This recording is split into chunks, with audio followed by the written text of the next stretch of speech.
Shalom. Sebenarnya pembicara di seminar ini hanya satu, yaitu Rabbi Tovia Singer. Tapi kita berpikir, panitia berembukan dan kita berpikir bahwa Rabbi Tovia Singer itu kalau bicara terlalu tinggi. Sebelumnya saya mau kasih tahu ya, siapa yang tahu apa arti kata Rabbi? Rabbi itu apa artinya? Siapa yang bisa kasih tahu ya?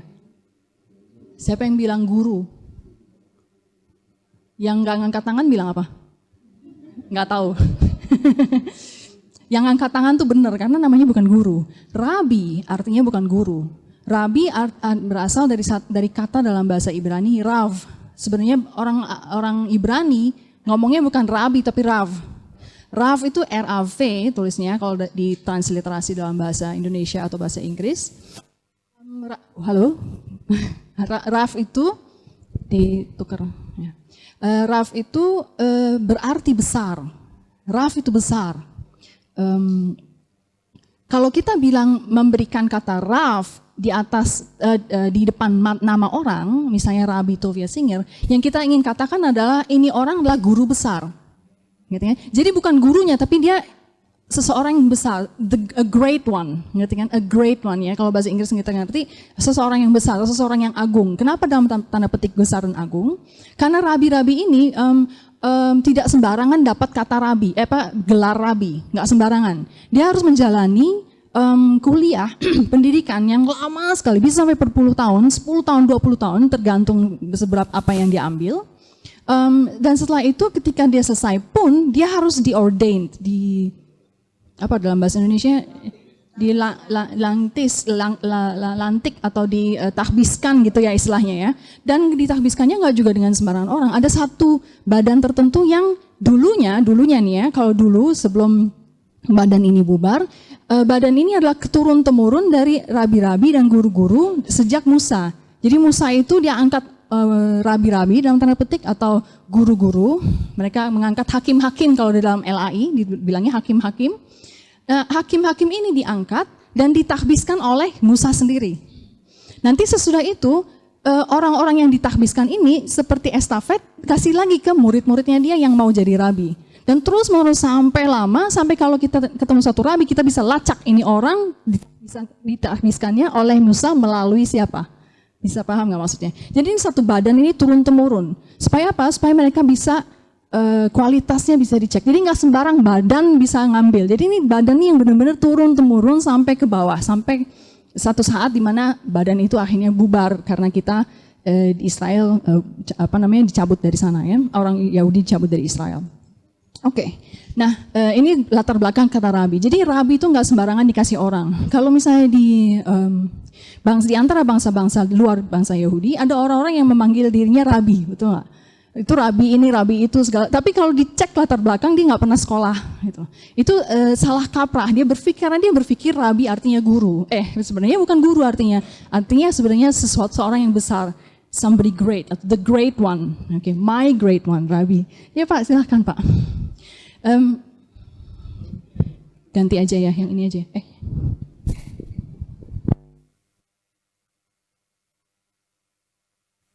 Tes lebih bagus, oke? Ya. Oke, nah berdasarkan itu kita berpikir bahwa oke lah Pak Rabi ini dia bicara terlalu tinggi, kalau mau ngomong itu takutnya mereka yang mungkin belum pernah ikut pelajaran atau pengajaran seperti ini dia akan terseret-seret. Jadi yang kita mau lakukan adalah di pagi hari kita akan kasih dasarnya. Ya, dasarnya dalam arti foundation yang kecil-kecil dulu lah supaya ada tempat berpijak. Begitu pada saat di sesi yang pertama saya isi dengan dasar dengan foundationnya ini ada pertanyaan-pertanyaan yang muncul di kepala, ada pertentangan yang ada pergumulan di dalam kepala atau dalam hati. Silahkan ditulis di kertas yang tadi udah dibagikan. Semuanya punya ya. Semua pertanyaan akan dijawab, tapi tidak oleh saya. Jadi tugas saya adalah membuat kekacauan, tugas rabi membereskan kekacauan itu ya, seperti itu. Jadi kurang lebih seperti itu. Jadi tugas saya sekarang adalah memberikan foundation.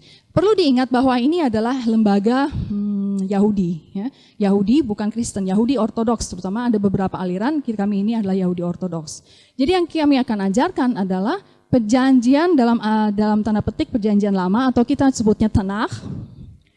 dari bahasa Ibraninya, sesuai dengan apa yang kami percayai, Yahudi Ortodoks. Setelah itu, kalau misalnya ada pertentangan atau pergumulan, silahkan catat, silahkan tanyakan. Kita akan kumpulkan sebelum Rabi masuk, nanti kita akan serahkan ke Rabi, biar dia yang selesaikan semua. Oke? Cukup sampai sini. Jadi mohon semua sesi yang awal ini pagi mohon tidak diinterupsi. Setiap kali mau bertanya langsung catat aja. Kalau kurang kertasnya masih banyak di sini. Bisa minta ya. Oke. Melacak jejak Moshiach. Kita menyebut ini melacak jejak Moshiach dalam Tanakh bahasa Ibrani. Ada tiga hal kunci yang perlu kita ketahui. Moshiach, Tanakh, dan bahasa Ibrani. Dan yang di pagi hari ini kita coba untuk cover, mudah-mudahan kita sempat, atau kalau tidak kita akan teruskan besok pagi. Moshiach itu dalam bahasa Ibrani itu artinya apa, nanti kita akan bahas. Tanakh itu artinya apa, itu kita akan bahas juga. Sebelumnya mohon di silent ya, semua HP mohon di silent. Mana tadi ini ya?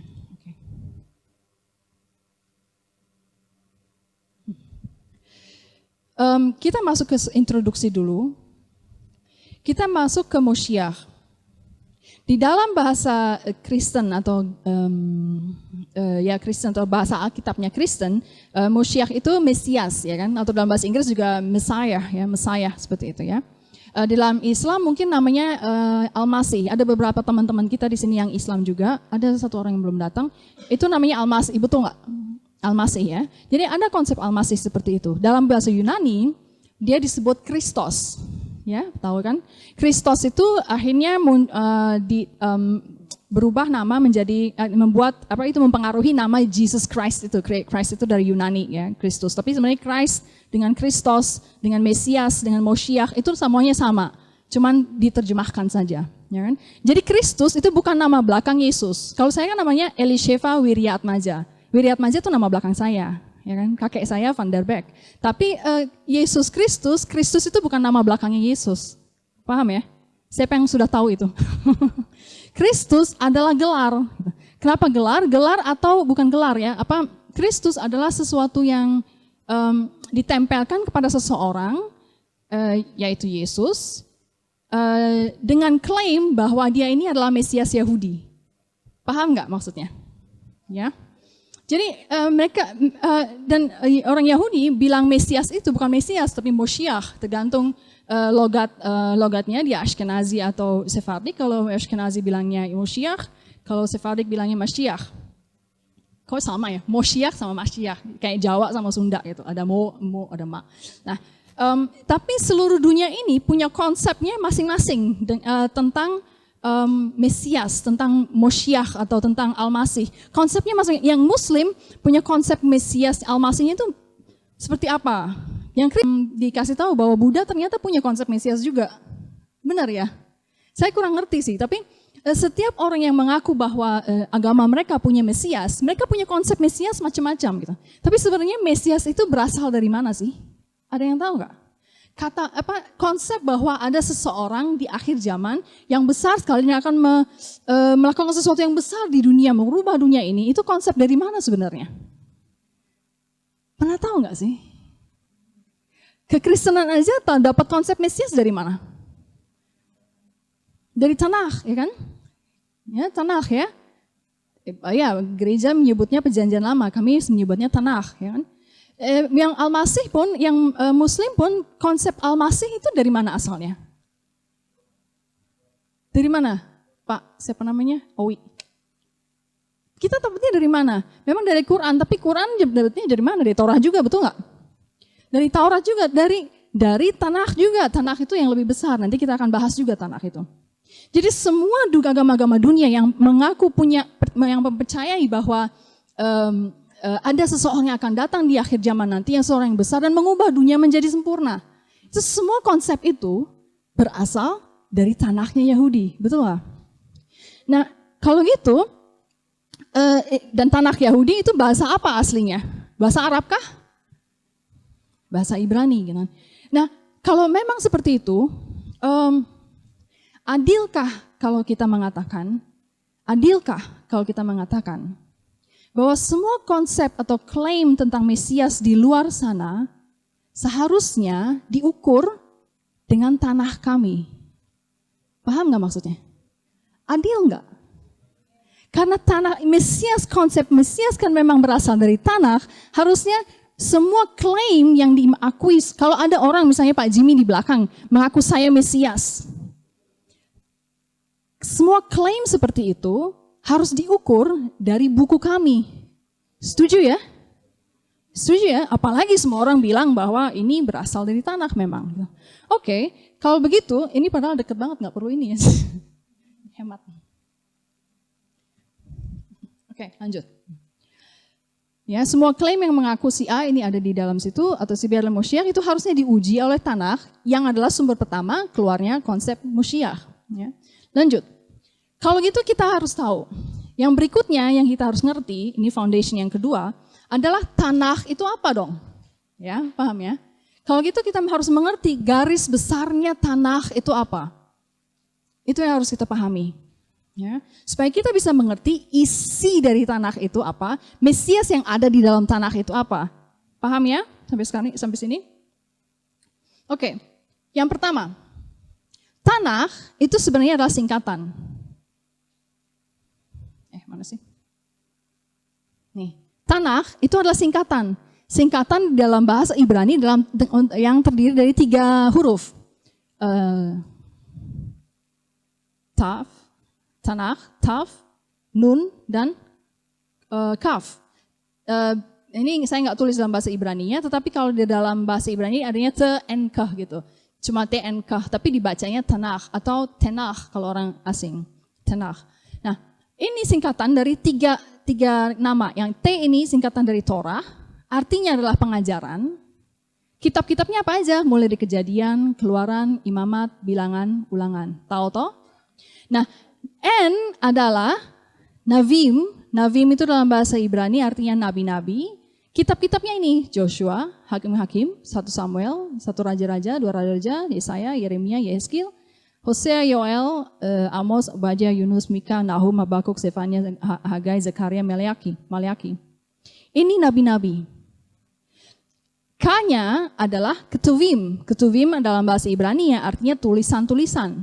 Tulisan-tulisan ini terdiri dari kitab apa aja? Mazmur, Amsal, Ayub, Kidung Agung, Rut, Ratapan, Pengkhotbah, Esther, Daniel. Daniel perhatikan tidak ada di dalam nabi-nabi tetapi di dalam ketuvim. Di dalam agama Yahudi, Daniel bukan nabi.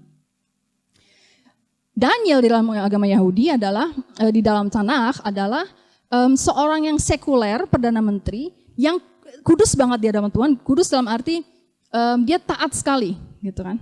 Saking taatnya dan dia menulis buku.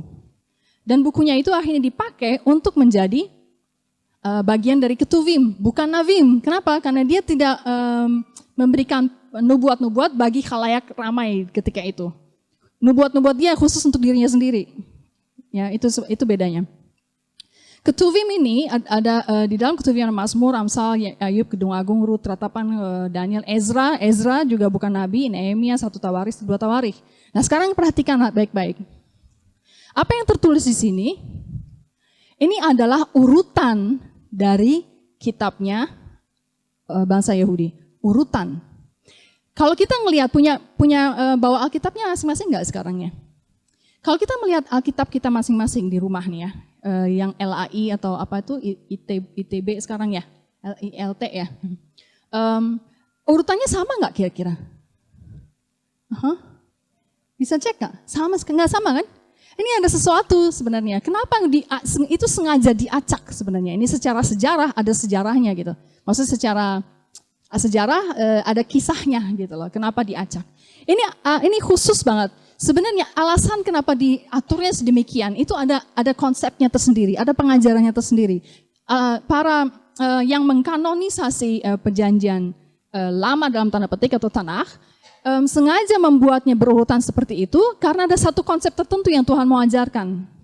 Tetapi konsep itu hilang ketika ternyata diterjemahkan ke dalam bahasa-bahasa lain dan urutan ini diacak. Kita akan lihat apa yang diacak, kenapa diacak, dan sebenarnya konsep yang mau diajarkan apa. Nah, ada tujuan urutan. Torah ini adalah menunjukkan standar kekudusan. Dia bilang, Tuhan katakan, kuduslah engkau sebab aku kudus. Kemudian sesudah itu di sepanjang lima kitab itu dia kasih tahu. Ada perintah ini, ada perintah itu, ada perintah ini. Kuduslah, kuduskanlah hari Syabat, inilah, itulah, jangan makan ini, jangan makan itu. Semua perintah-perintah itu. Kenapa? Itu standar kekudusannya Tuhan. Kita nggak akan bahas kenapa itu jadi standar kekudusan Tuhan, kita akan bahas nanti. Tapi yang pasti ingat itu bahwa Taurat pada awalnya adalah standar kekudusannya Tuhan. Itu adalah seperti standar tertinggi lah. Ini loh patokannya. Nih, kamu harus seperti ini. Kalau Tuhan bilang, kuduslah kamu, maka karena aku kudus, gimana caranya? Begini loh. Dia kasih standar. Paham ya? Yang kedua, Naviim ternyata perhatikan bahwa di dalam setiap kitab-kitab Naviim, kitab-kitab para nabi, yang dicatat adalah semua dosa-dosa orang. Pernah nggak perhatiin? Kalau kita baca, Daud dia dosanya busuk bener, ya nggak sih? Semua raja-raja yang ada di dalam kitab para nabi-nabi, semua itu dosanya dibongkar habis-habisan, betul nggak? Jadi sampai-sampai ini dipakai oleh bangsa orang-orang yang antisemitik, yang anti-Yahudi, dan dia bilang begini, kamu ini nabi aja, Daud aja bejat begitu, maksudnya raja, nabi apa bejat begini, kalian aja membunuh nabi-nabi gitu loh. Jadi kita ini dianiaya karena dengan memakai ini gitu loh, paham nggak? Kali ini bejat sekali, kali ini kan tegar tengkuk, pernah nggak dengar kayak gitu? Semua orang tuh nuding-nuding kami, oh kamu kan tegar tengkuk, kamu kan begini, kamu kan begitu. Padahal maksudnya kenapa Tuhan kasih ini menjadi bagian dari Alkitab kami? Malu dong harusnya, ya kan bikin masalah aja gitu loh. Kalau semua orang pada baca, harusnya kita yang malu dong, betul nggak? Tapi Tuhan mau ajarkan sesuatu. Dengan membuka semua kegagalan-kegagalan leluhur, generasi berikut ini bisa belajar dari kegagalan itu dan berusaha belajar untuk tidak mengulang lagi.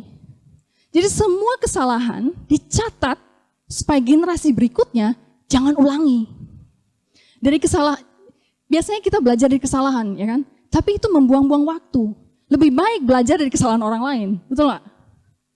Paham nggak maksudnya? Perhatikan juga bahwa di dalam kitab para nabi kan ada daftar raja-raja, betul nggak? Ada si ini, akhirnya dia menjadi raja pada tahun sekian-sekian, betul ya? Kenapa ada raja yang ceritanya sampai panjang banget kayak Daud? Tapi ada juga raja yang cuman dia melakukan apa yang benar di hadapan Tuhan dan dia menjadi raja selama 50 tahun. Titik, satu ayat. Setelah itu lanjut ke raja berikut. Kenapa ada satu raja yang berbab-bab ceritanya sampai detail, tapi ada satu juga raja yang cuma satu ayat doang? Kenapa coba? Pernah perhatiin nggak? Pernah heran nggak? Siapa yang pernah heran? Ini raja kok cuma dikasih nama doang tapi nggak ada ceritanya apa gitu? Karena apa? Karena dia nggak ada kesalahannya. Karena dia itu begitu kudus, dia cuma bilang dia melakukan apa yang benar di hadapan Tuhan, titik, selesai. Nggak ada cerita, selesai, dah. Paham nggak?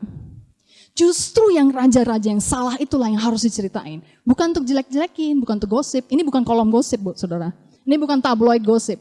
Ini adalah supaya generasi lanjut bisa belajar dari kesalahan-kesalahan orang-orang ini dan akhirnya tidak mengulanginya lagi. Itu sebabnya gitu. Naviim adalah mencatat kegagalan leluhur supaya mengajak generasi berikut agar mereka bisa belajar dari kesalahan dan tidak mengulangi kesalahan leluhur. Yang berikutnya adalah Ketuvim. Ketuvim itu apa isinya? Perhatiin bahwa di Mazmur itu dia bilang gini, orang yang benar itu adalah orang yang tidak duduk dengan orang-orang fasik. Pernah baca nggak? Ya kan? Terus cintailah Tuhan, di Amsal dia bilang acknowledge God in all your ways, akuilah Tuhan di dalam segala ini.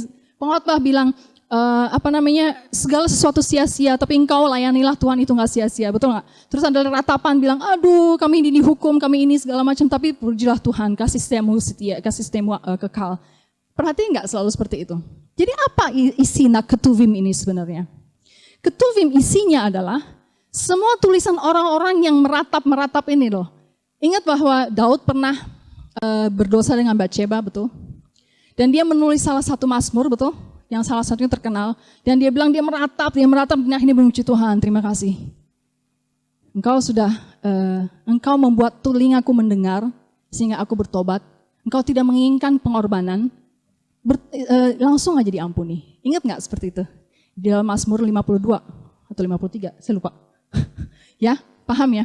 Jadi apa tujuan dari Ketuvim? Ketuvim sebenarnya adalah ditulis oleh orang-orang yang tadinya berdosa-dosa ini. Tadinya terpuruk. Tadinya harusnya dia mencapai standar ini, ternyata jatuh sampai yang paling bawah, dan sampai suatu saat dia akhirnya mengalami, ini loh yang harus dilakukan untuk kembali ke atas. Ngerti ya maksudnya? Para pendosa-pendosa itu menulis kitab-kitab Ketuvim untuk nunjukin generasi-generasi selanjutnya. Kamu udah jatuh. Ini loh caranya untuk balik lagi naik ke atas. Ini loh caranya untuk berdamai lagi dengan Tuhan. Paham gak maksudnya?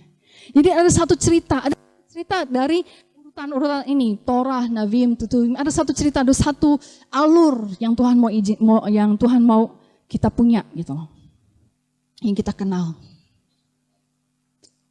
Tanakh itu artinya sebenarnya apa yang mau Tuhan ajarkan sebenarnya di dalam urutan ini.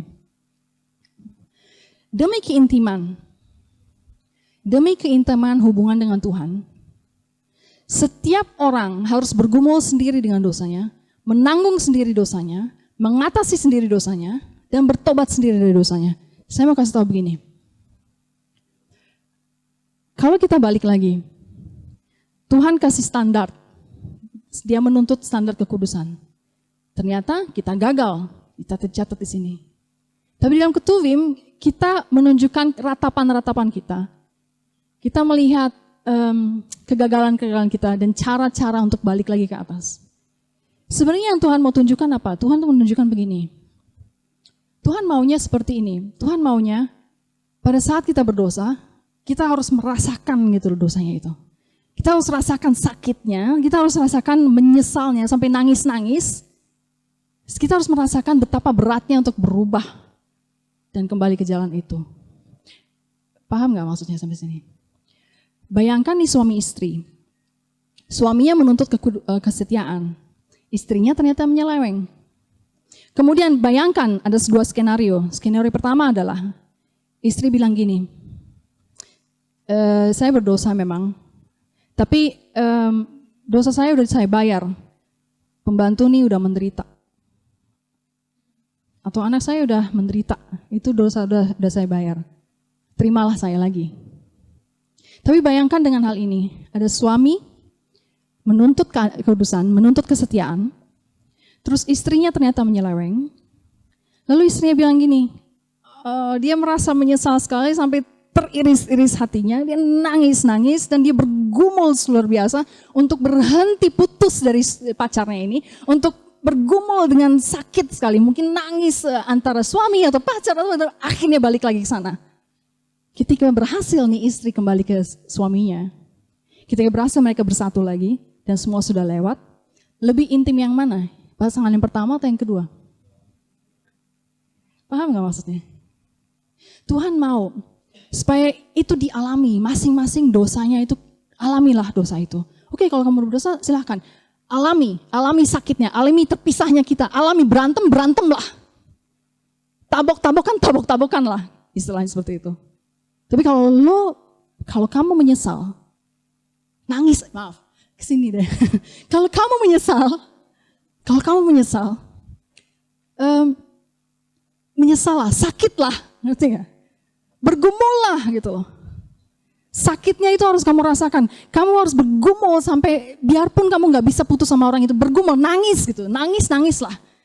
Minta ampun sampai gak percaya bahwa saya ampuni, cium kaki saya, cium kaki lah. Paham gak maksudnya? Tapi ketika semua sudah lewat, akhirnya kita ini hubungannya lebih dekat kan, lebih intim. Jadi demi keintiman, Tuhan maunya, demi keintiman hubungan dengan Tuhan, Tuhan maunya kita sendiri tanggung dosanya. Kita masing-masing belajar menderita karena dosa itu. Menerima hukumannya dalam tanda petik, semua konsekuensi. Gak ada urusan orang lain gak terlibat, ini antara aku dan kamu. Ya, itu juga sebabnya. Kenapa Tuhan selalu menekankan berkali-kali, Keluaran 24 ayat 16, janganlah ayah dihukum mati karena anaknya. Janganlah juga anak dihukum mati karena ayahnya. Setiap orang harus dihukum nanti karena dosanya sendiri. Alami sendiri. Sakit sendiri. Kalau menyesal sendiri. Kalau susah untuk kembali ke saya. Susahlah, bergumullah, nangislah. Bolak-baliklah, jatuh bangunlah. Tapi lo harus alami sendiri. Demi apa? Supaya nanti kita hubungannya udah enak. Lebih baik, lebih meningkat. Pergumulan itu harus ada dan pergumulan itu memang harus ada gitu. Itu juga sebabnya kenapa Tuhan menulis ini. Yeremia 31:30. Setiap orang akan mati karena kesalahannya sendiri. Setiap manusia yang makan buah mentah, giginya sendirilah yang akan jadi ngilu. Dia mau supaya ketika kita makan buah yang mentah, yang sakit siapa? Kita, bukan ibu ini. Kalau saya makan buah mentah, Tuhan mau supaya saya yang sakit. Lanjut, Yehezkiel 18:20, dia juga bilang, orang yang berbuat dosa, itu yang harus mati. Dia yang harus menderita, dia yang harus bergumul. Anak tidak akan turut menanggung kesalahan ayahnya dan ayah tidak akan turut menanggung kesalahan anaknya. Orang benar akan menerima berkat kebenarannya dan orang fasik akan tertanggung di atasnya. Di dalam tanah itu urutannya. Tanah itu penting sekali bagi tanah untuk menunjukkan urutan-urutan tersebut. Urutan itu menceritakan satu garis besar dari isi tanah itu. Kalau mau mengerti, kasih kesimpulan isi tanah itu apa sih? Seluruh tanah ya. Itulah tadi. Lihat urutan-urutannya, pahami apa artinya. Itulah dia kesimpulannya. Paham gak maksudnya? Itu dia. Dan ketika ternyata tahun 400-an, ini diterjemahkan, tanah ini diterjemahkan ke dalam bahasa-bahasa lain. Lalu setelah diterjemahkan, itu urutan diacak. Konsep itu jadi hilang. Paham nggak? Itu jadi orang jadi nggak bertanya-tanya kenapa ya ini diurutin begini gitu. Karena diurutinnya berdasarkan sesuatu konsep yang diciptakan oleh manusia. Ketika kita nanya sama misalnya teolog, kenapa ya tanahnya orang Kristen ini diubah-ubah di urutannya? Mereka kan sebut, ini karena ini begini, ini tahun sekian. Saya nggak tahu apa alasannya. Tapi urutannya berubah itu membuat akhirnya seluruh konsep dari garis besar tanah bubar jalan, selesai. Dan nggak ada yang bertanya, di gereja itu nggak ada yang bertanya, kenapa urutannya ini begini. Kalaupun ada yang bertanya, nggak pernah akan sampai kepada konsep yang tadi. Udah berubah. Paham ya? Oke, kita udah ngerti sekarang, garis besar tanah. Nanti kalau ada pertanyaan-pertanyaan langsung catat ya. Kita akan baca tanah itu dalam bahasa apa ya tulisannya? Bahasa India. Bahasa Ibrani. Ada orang-orang yang bilang gini, Ibrani itu waktu penciptaan belum ada. Setuju nggak? Setuju nggak bahwa Ibrani itu dalam penciptaan belum ada?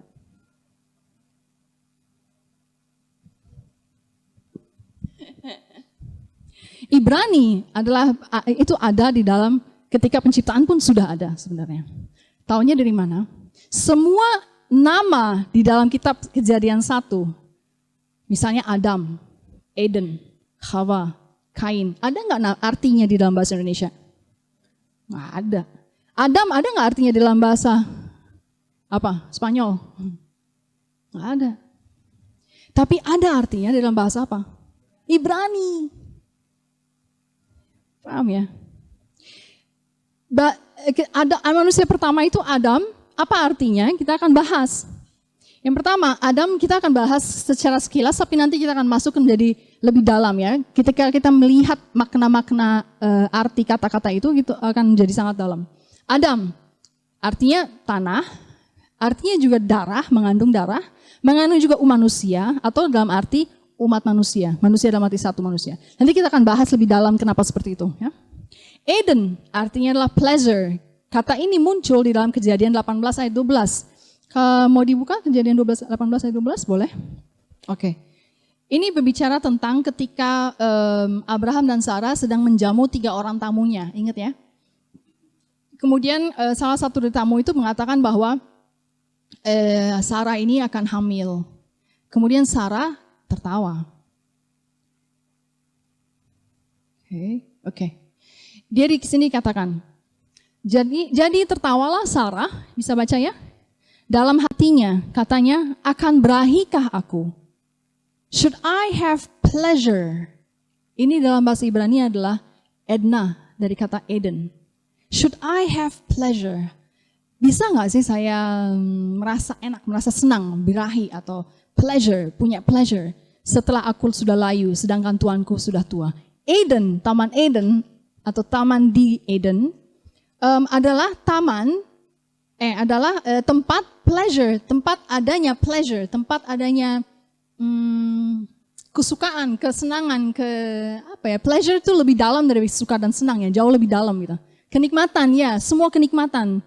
Iya betul, terima kasih, kenikmatan. Itu Eden. Hawa, kita akan jelaskan nanti, itu adalah turunan dari kata haya yang artinya hidup. Itu adalah di Kejadian 3 ayat 20. Nanti kita akan bahas lebih dalam ini. Ini jauh lebih dalam artinya. Babel artinya apa? Kacau balau, confused atau membingungkan. Segala sesuatu kacau balau sampai membingungkan, itu artinya. Ada banyak sekali nama-nama lain, misalnya terang, atau Haaretz, bumi, segala macam, itu punya nama sendiri, itu punya maknanya sendiri, dan maknanya itu dalam. Dan hanya ada maknanya di dalam bahasa Ibrani. Dalam bahasa Indonesia enggak ada. Dalam segala bahasa-bahasa lain itu tidak ada. Gitu. Lanjut. Kita mau bahas dalamnya bahasa Ibrani ini. Kedalamannya tanah ya. Kalau tanah di dalam bahasa Ibrani itu sedemikian dalamnya, kita akan bahas nanti seberapa dalamnya. Kita akan bisa melihat betapa arti dari tanah, arti dari semua isi tanah itu hilang gara-gara kita nggak bisa baca terjemahan. Kita akan bahas itu satu persatu ya. Di dalam selama belum ini pernah tahu ya, Matius 5 ayat 18. Selama belum lenyap langit dan bumi ini, satu iota atau satu di dalam LAI dibilangnya garis ya, goresan. Satu titik atau satu titik ya. Titik pun tidak akan ditiadakan dari hukum Taurat. Kalau dibaca di dalam terjemahan bahasa Ibraninya dari bahasa Yunani, dikatakan bahwa ini adalah iota. Dan ini adalah tagim. Jadi selama belum lenyap langit dan bumi, satu iota pun atau satu tagim pun tidak akan ditiadakan. Iota itu adalah huruf yang paling kecil, ya, tahu ya, yod. Tagim itu apa? Tagim itu yang kayak gini. Kalau pernah melihat gulungan Taurat, ya, yang tulis tangan, setiap hurufnya ini, dia punya kayak apa sih? Mahkota. Nggak semua huruf, tapi cuma huruf-huruf ini. 1, 2, 3, 4, 5, 6, 8 ini. Huruf-huruf ini disebut Sha'anetz-Getz. Huruf-huruf ini punya mahkota-mahkota. Kenapa mahkota-mahkota ini? Itu pun ada maknanya. Kenapa bukan Alef? Kenapa Alef itu nggak ada mahkota ini? Kenapa Shin yang ada mahkota? Kenapa Ayin? Kenapa Yod nggak ada di sini? Yod nggak ada mahkotanya. Kenapa? Ada alasannya. Ini ada ceritanya. Dan ketika satu kata ada mahkota ini diraitkan dengan kata yang lain, itu pun ada ceritanya lagi. Paham nggak? Kita nggak akan bahas di sini karena bisa lama sekali. Tapi ini salah satu contoh. Setiap gulungan Taurat ya kan ditulis dengan persis sama, ukurannya pun huruf persis sama, harus sama satu dengan yang lain. Jadi para rabi yang menulis gulungan Taurat dalam tulisan tangan, mereka itu tidak cuman mengerti cara nulis. Dia tahu persis huruf ini harus di sebelah mana, sudut mana, sebelah mana, baris mana. Dia tahu persis. Dia tahu persis ukurannya ini harus berapa. Dia tahu persis satu kolom itu harus berapa huruf, berapa baris, itu persis sama. Dan gulungan yang ini dengan gulungan yang satu yang dibikin oleh rabi lain persis sama. Kayak fotokopian, saudara. Itu kayak fotokopian. Kenapa? Karena ketika itu pun di situ ada kode-kodenya. Kalau itu berubah, makanya yang cetak itu tahu kan?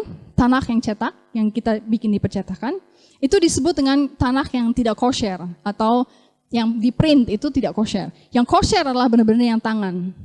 Karena dia benar-benar persis dan penuh hati dan penuh dengan kegentaran nulisnya itu. Kalau ada yang ikut nanti ke Israel, kita belum tahu sih ya. Tapi kita biasanya suka ada pertemuan, ada janjian, ada appointment dengan salah satu yang namanya yang kita sebut dengan shofer Torah. Shofer itu penulis Torah. Nanti dia akan cerita satu huruf Dia cerita sesuatu, tiba-tiba dia sampai 45 menit habis semuanya. Hanya dia menjelaskan satu huruf aja. Dia bilang, waktu saya menulis Torah, gulungan Torah itu bukan cuma sekedar menulis. Itu adalah perjalanan rohani saya. Kenapa? Semakin lama saya menulis, semakin banyak yang saya tulis, semakin besar pengertian saya, semakin mengerti. Terus dia bilang begini, seandainya saya nggak perlu ngelihat contekannya ya, apa istilahnya yang aslinya gitu ya, untuk saya salin. Saya bisa tutup itu semua, saya tahu ini ada di mana. Koko ya, tadi yang moderator Yohanan itu, Pak Yohanan, dia pernah ketemu satu orang rabi, dia bilang gini, dia lagi menulis, gulungan Torahnya terbuka, terus dia melihat Rabi Yohanan, dia bilang, siapa namamu? Yohanan. Oh, itu pakai yud. Ini blank, semua ini blank, apa namanya? Kertasnya blank, parchmentnya itu blank, hanya di sebelah sini yang terisi, terus ada garis-garis panduannya, ya kan garis-garisnya, kolomnya. Saya bilang, namanya siapa? Yohanan, yod. Saya tahu yod, di sini nanti ada yod, ditulis yod. Terus dia ikut dengan Ibu Marlina, ketika Ibu Marlina, namanya siapa? Marlina, oh dengan mem. Saya lihat di sini, mem ada di sini, mem ada di sini juga. Mem, oh ada di sini juga. Ngerti ya maksudnya? Kalau dia bilang, kalau dia tidak memakai salinan pun dia udah tahu, udah hafal luar kepala dia taruhnya di mana gitu, dan random. Kalau kita kan nulis di sini, habis itu ngisi. Kalau nggak random bisa di sini, ke sana, sini, ke sana, dan setelah isi semua match. Terus saking canggihnya. Jadi software Torah di dalam LAI diterjemahkan sebagai kitab ahli kitab ya, ahli Taurat ya, ahli Taurat. Ahli Taurat itu sebenarnya dalam itu yang dimaksud adalah software Torah. Software Torah itu nggak cuma tukang nyalin. Dia tuh tahu banget rohnya, otaknya segala macam tuh benar-benar terisi oleh spiritual journey-nya dia selama ini. Dia tahu persis. Ya, mudah-mudahan saya nggak bisa janji, kita masih mencari apakah ada kesempatan untuk ketemu software Torah seperti itu nanti di bulan Desember. Tanya-tanya sama mereka, 2 jam tuh bisa habis dalam 5 menit kesannya gitu, karena begitu menakjubkan cara perjalanan mereka, perjalanan rohani mereka. Setiap gulungan Torah itu, dia itu bentuknya seperti ini kurang lebih huruf-hurufnya ya. Ini ada apa namanya? Ada mahkota-mahkotanya, ada tagim. Huruf lamednya itu begini, tinggi, dan seterusnya. Ini bacanya apa? Shema Israel, Adonai Eloheinu, Adonai Echad. Kalimat ini sekilas kelihatannya normal aja, tapi setiap gulungan Torah yang kosher, itu nulisnya persis seperti ini, dan perhatikan huruf ini, Shema, ayin di dalam Shema, dan huruf ini sedikit lebih besar, perhatiin nggak? Ini bukan salah cetak, ini bukan untuk menghias-hias, enggak saudara. Dari Torahnya zaman dahulu kala pun, dia begitu nulisnya. Dan ada alasannya. Ini ada konsepnya kenapa, dan ada rahasianya gitu. Torah itu penuh dengan rahasia-rahasia. Kenapa penuh rahasia? Gimana ya? Cara menulis Torah itu harus di atas kulit binatang. Satu gulungan tuh bisa ratusan binatang mati. Kalau mau nulis semua rahasia dibeberin gitu ya, dijelasin gitu ya, berapa lagi domba-domba harus mati? Paham nggak maksudnya? Jadi satu Torah itu harus demikian concise, demikian padat, penuh dengan rahasia, entah dengan goresan, entah dengan titik, entah dengan cara apa, bagaimana caranya, itu harus penuh dengan itu semua, supaya semua konsep itu jangan sampai hilang, tanpa kita harus jabarin. Kalau jabarin berarti kan penuh lagi nanti, maksudnya lebih panjang gitu loh. Kulitnya yang diperlukan lebih banyak gitu loh, ngerti ya maksudnya ya? Jadi Tuhan itu memberikan suatu konsep demikian rupa sehingga setiap tagim ada isinya, ada isi makna, setiap perubahan font, perubahan ukuran font itu pun ada makna, setiap titik-titik di bawah nanti ada titik yang dimana ada 3 biji di sini kayak gigitan orang. Itu pun ada makna. Setiap entah apa yang aneh-aneh di sini nanti di dalam gulungan Torah ada yang ketemu aneh-aneh. Itu semua ada makna. Supaya apa? Itu seperti kode-kode, rabi-rabi tahu dan bisa ngerti dan ngasih tahu, ngajarin kita kodenya apa, dan kita punya satu kedalaman hikmat yang begitu dalam. Kita akan bahas nanti ya satu-satu. Apa artinya? Kenapa ayin dan daled ini dibikin besar? Apa artinya Shema Israel, Adonai Elohenu, Adonai Echad? Apa artinya? Dengarkan, hai Israel, Hashem Tuhan adalah Tuhanmu, dan Hashem atau Adonai adalah satu.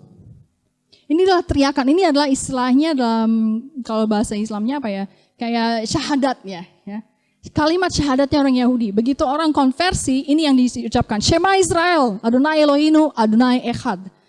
Tentu saja konversinya jauh lebih panjang dari itu, tapi itu inti kuncinya. Ya. Tapi apa artinya? Kenapa disebut seperti ini? Ada ayin, ada dalet yang besar. Karena kalau kedua kata ini didempetin, ada ayin di sebelah sini, ada dalet di sini. Ini menjadi satu kata. Dan katanya dalam bahasa Ibrani adalah ed. Apa artinya ed? Siapa yang tahu? Saksi. Waktu Tuhan bilang engkau adalah saksi. Saksi itu punya satu definisi. Definisinya adalah orang yang mengakui bahwa Tuhan, Hashem atau Adonai atau YHWH itu adalah Tuhan kami. Dan dia adalah satu. Echad beda dengan Yahid, kita pernah bicara ya. Echad artinya satu dalam arti utuh. Dalam arti kalau kita beli emas solid ya, solid gold, dia utuh. Kalau kita beli perabotan terbuat dari kayu yang solid wood, itu satu yang utuh.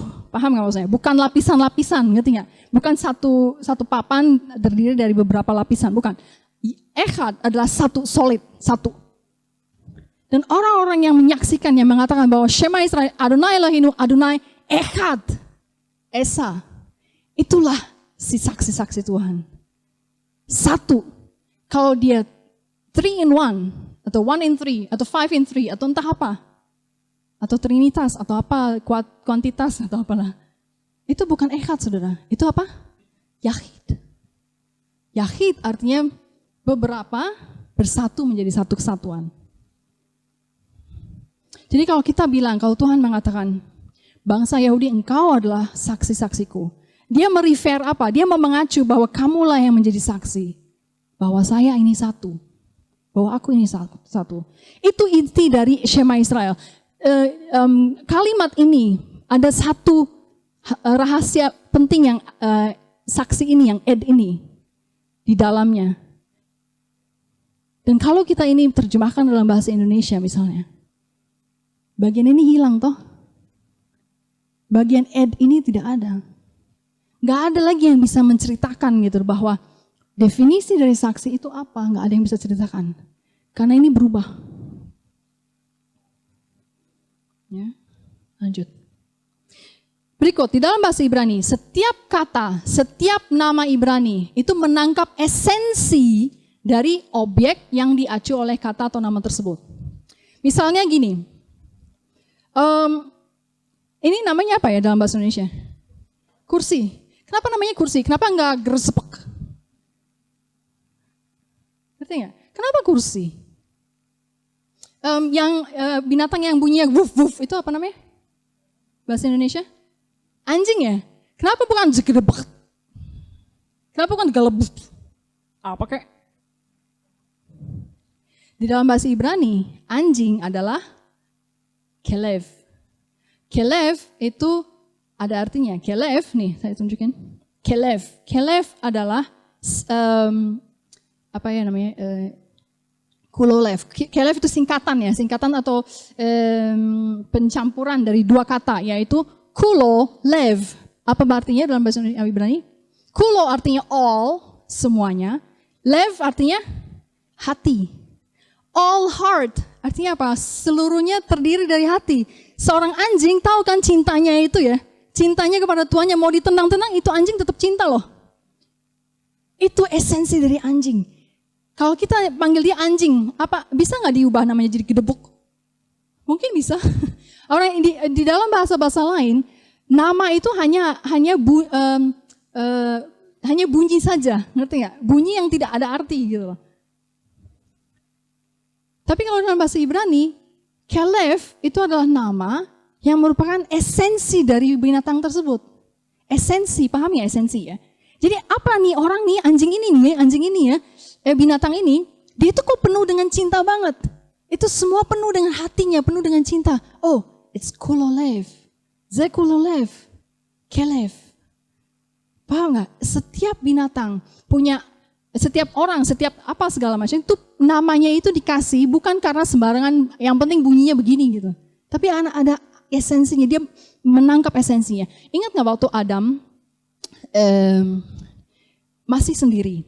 Terus Tuhan bilang, Tuhan membawa semua binatang-binatang darat untuk dibawa kepada Adam, dan Tuhan melihat bagaimana Adam menamai dia, betul nggak? Pernah ingat? Yang diberikan, yang dilakukan oleh Adam bukan begini, Om. Indra, Heti, Odi, ini, itu enggak. Dia enggak, bukan begitu seperti ya, namainya. Cara Adam menamainya adalah dia melihat, terus dia esensinya apa ya? Dia tangkap esensinya dan dia namai orang ini. Paham nggak? Jadi nama dalam setiap bahasa Ibrani, waktu Adam kasih nama binatang-binatang itu, dia nggak sembarang kasih nama, tapi langsung tangkap ini roh ini, esensi binatang ini apa? Beruang, dove. Ada esensinya apa? Kelev atau dag, ikan. Dan semua itu punya esensinya. Kalau kita mau bahas satu-satu, dalamnya luar biasa, hikmatnya begitu dalam. Kalau kita tahu Kelev, anjing, kita langsung ngerti, ini orang, ini binatang itu penuh dengan cinta. Treat him with love juga dong. Satu lagi, Adam. Ini baca Adam. Kenapa Adam? Ini pun ada esensinya. Apa esensi Adam? Apa arti Adam? Adam berasal dari kata Ibrani yang namanya Adamah. Adamah artinya apa? Tanah. Esensi dari Adam berurusan dengan tanah. Ingat bahwa waktu dia dihukum, waktu dia makan buah terlarang itu dan dia dihukum. Yang dihukum apa? Ingat nggak?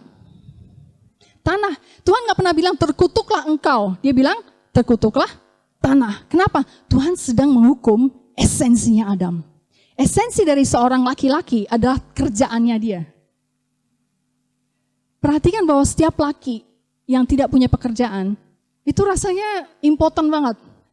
Rendah hati, rendah diri, ngerti ya? Pernah merhatiin nggak? Atau misalnya laki yang istrinya gajinya lebih tinggi, pasti lebih mudah terancam merasa. Benar nggak? Kalau istri, lakinya gajinya lebih tinggi, nggak masalah. Tapi kalau laki, itu masalah sekali. Betul nggak? Karena esensi dari laki-laki adalah di pekerjaannya. Itu kebanggaannya, itu hidupnya dia.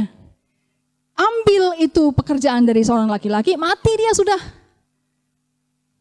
Dia pasti jadi gila, betul gak? Setuju gak laki-laki? Saya belum pernah jadi laki sih, jadi gak. Ya, Chava artinya apa? Ini yang saya ingin. Ini Chava adalah turunan dari kata Chaya. Chaya artinya hidup. Hidup. Ingat bahwa di Kejadian 3 ayat 20, Adam bilang gini. Taurat mengatakan begini, Adam menamai istrinya Chava karena dia menjadi ibu dari segala yang hidup. Ingat gak? Tapi maksudnya waktu saya masih belum mengerti, saya mikir terus kenapa Chava gitu, hubungannya apa gitu, Chava maksudnya apa gitu. Kenapa gak dikasih nama Chaya? Karena Chaya kan hidup artinya. Ternyata Chava itu jauh lebih dalam daripada hidup. Chava adalah kehidupan yang bisa menciptakan kehidupan lain. Dan itu adalah esensi Chava. Kenapa di dalam setiap kisah Alkitab di mana misalnya perempuan itu mandul, misalnya Hana atau siapa lagi ya, pokoknya banyak perempuan-perempuan yang mandul kan di kisah-kisah Alkitab itu ya. Sarai. Itu mereka itu rasa pergumulannya besar sekali, ada yang nangis-nangis sampai begitulah ya. Pernah nggak sih merhatiin nggak? Pergumulan seorang perempuan yang mandul itu besar sekali. Aibnya itu besar sekali gitu. Ya enggak? Kenapa? Karena itulah esensinya perempuan. Perempuan yang belum pernah punya anak. Itu kayak mati aja loh. Bukan mati lah, apalah. Rasanya kayak apa sih? Nggak ada gunanya, ya. Itu juga sebabnya ketika Hawa makan buah terlarang, yang Tuhan hukum apanya? Bagian melahirkan toh? Kenapa? Yang Tuhan hukum adalah esensi Hawanya itu. Dia nggak bilang terkutuklah rambutmu pendek seumur hidup. Nggak pernah bilang begitu. Terkutuklah perutmu buncit seumur hidup. Nggak pernah begitu. Dia bilang terkutuklah, engkau akan sakit ketika engkau melahirkan. Esensinya Hawa dihantam sama dia. Esensinya itu. Dalam kan? Jadi setiap nama di dalam bahasa Ibrani bukan cuma sekedar nama. Dia itu adalah ada makna dari esensi itu. Kalau kita mengerti hal ini hikmatnya luar biasa kan. Jadi istri-istri yang ngerti sekarang nih esensinya suami bisa lebih hati-hati kan. Bisa lebih sensitif kalau suaminya nggak ada kerjaan. Paham nggak maksudnya? Dan laki-laki yang menuntut istrinya, udah lo nggak usah punya anak. Lebih sensitif lah. Itu seperti memotong itu istri. Sama aja dia nggak hidup sebenarnya. Dan itu juga kalau yang cewek-cewek single rasanya itu seperti itulah rasanya. Shemesh, siapa yang tahu apa arti Shemesh? Shemesh? Siapa yang bilang San? Ya, Shemesh artinya matahari. Apa esensi dari matahari? Pertama kali kata matahari disebut dengan Shemesh adalah pada saat zamannya Abraham. Sebelum zamannya Abraham, matahari disebut Or Hagedolah, yaitu terang yang besar. Kan ada terang yang besar, matahari, dan ada terang yang kecil, yaitu bulan. Ya kan? Yang terang yang kecil untuk menerangi malam, terang yang besar untuk menerangi siang. Ya kan? Jadi sebelum Abraham, kata Shemesh tidak muncul. Yang muncul adalah Or Hagedolah. Ketika Abraham itu akhirnya bangkit, dia memilih Tuhan, itu berubah. Or Hagedolah bukan lagi namanya Or Hagedolah, tetapi Shemesh. Shemesh artinya pembantu atau sesuatu yang membantu. Kenapa? Abraham ketika itu menyadari bahwa terang yang sebenarnya, terang yang besar ini bukan si matahari, tetapi Tuhan. Tapi Shemesh ini membantu kita banget. Tanpa Shemesh kita nggak bisa bertani, betul nggak? Tanpa Shemesh banyak hal yang mati. Dia itu membantu kehidupan kita. Shemesh. Waktu kita merayakan lilin Hanukkah, siapa yang pernah merayakan Hanukkah? Itu kan 9 cabang ya, betul? Yang di tengah-tengah itu yang lebih tinggi, itu namanya apa? Shamash. Shamash berasal dari kata Shemesh, artinya pembantu. Ketika kita menyalakan lilin Hanukkah, yang kita nyalakan pertama-tama apa? Yang di tengah itu, Shamash. Dari Shamash itulah kita nyalakan yang lain-lain. Kenapa? Dia ini membantu menyalakan kehidupan yang baru. Paham gak maksudnya? Shamash. Shemesh itu adalah esensi dari matahari atau membantu kehidupan atau memberikan bantuan bagi kehidupan supaya tumbuh. Hashamaim. Apa arti Hashamaim? Hashamaim, siapa yang tahu Hashamaim? Heaven, surga. Tahu ya? Artinya heaven. Halo, tes. Masih bunyi. Hashamaim artinya heaven, artinya surga. Apa esensi dari Hashamaim? Ini perhatikan baik-baik. Hashamaim itu berasal dari 2 kata. Esh dan maim. Apa arti esh? Api. Atau apa arti maim? Air. Surga kok ada api, ada air. Apa nih mau bicara apa nih ceritanya? Ada api, ada air. Ini bicara apa sebenarnya? Keseimbangan. Perhatikan bahwa agama-agama luar, agama-agama non-Yahudi, dia mengajarkan seperti ini. Tuhan itu sempurna. Tapi definisi dari sempurna adalah dia baik. Baik. Nggak bisa jahat. Ya toh? Baik. Tapi definisi Yahudi tentang Tuhan atau Tanakh bukan baik dalam arti baik semuanya gitu. Bukan sempurna dalam arti baik semua, tapi dia punya kekuatan yang negatif, dia punya kekuatan yang positif, tetapi dia seimbang. Dia yin juga, yang juga, tapi dia seimbang. Dia punya api juga, dia punya air juga. Kalau ketika Yeremia yang melihat Merkabah itu yang melihat penglihatan itu Yehezkiel kalau salah ya, yang melihat penglihatan yang berapi-api dari Bali, ya Yehezkiel ya ada itu ada api-api. Tapi kalau misalnya Roh Kudus itu diberikan lambang itu seperti air ya kan? Kenapa ada api? Kenapa ada air? Ini menunjukkan apa? Keseimbangan. Hashemnya atau Tuhannya orang Yahudi itu digambarkan seperti ini. Tuhan itu sempurna dalam arti dia punya kekuatan yang baik, dia punya kekuatan yang jahat, tapi dia seimbang. Hashamayim adalah tempat di mana keseimbangannya adalah sempurna. Ini menjelaskan dari mana asalnya ular. Kalau agama-agama ular di Taman Eden, tahu kan? Yang melambangkan iblis, tahu kan?